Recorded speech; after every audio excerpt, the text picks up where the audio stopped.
John chapter 15. I am the true vine, and my Father is the gardener. He cuts off every branch in me that bears no fruit, while every branch that does bear fruit he prunes, so that it will be even more fruitful. You are already clean because of the word I've spoken to you. Remain in me, as I also remain in you. No branch can bear fruit by itself. It must remain in the vine. Neither can you bear fruit unless you remain in me. I am the vine. You are the branches. If you remain in me and I in you, you will bear much fruit. Apart from me, you can do nothing. If you do not remain in me, you are like a branch that is thrown away and withers.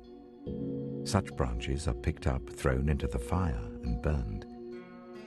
If you remain in me, and my words remain in you, ask whatever you wish, and it will be done for you.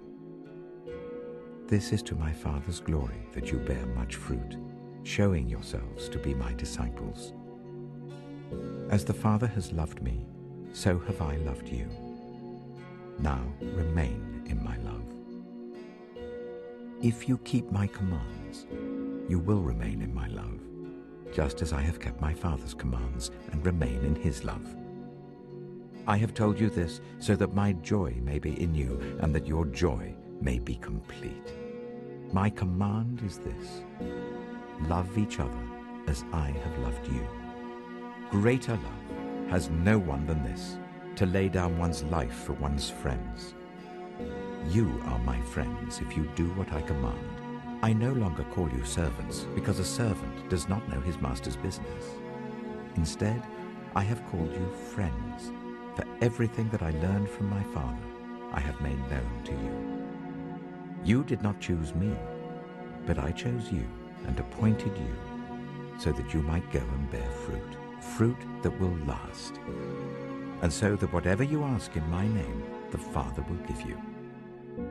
This is my command: love each other. If the world hates you, keep in mind that it hated me first. If you belonged to the world, it would love you as its own. As it is, you do not belong to the world, but I have chosen you out of the world. That is why the world hates you. Remember what I told you: a servant is not greater than his master. If they persecuted me, they will persecute you also. If they obeyed my teaching, they will obey yours also. They will treat you this way because of my name, for they do not know the one who sent me. If I had not come and spoken to them, they would not be guilty of sin, but now they have no excuse for their sin. Whoever hates me hates my Father as well. If I had not done among them the works no one else did, they would not be guilty of sin. As it is, they have seen, and yet they have hated both me and my Father. But this is to fulfill what is written in their law: they hated me without reason. When the Advocate comes, whom I will send to you from the Father, the Spirit of truth who goes out from the Father, he will testify about me. And you also must testify, for you have been with me from the beginning.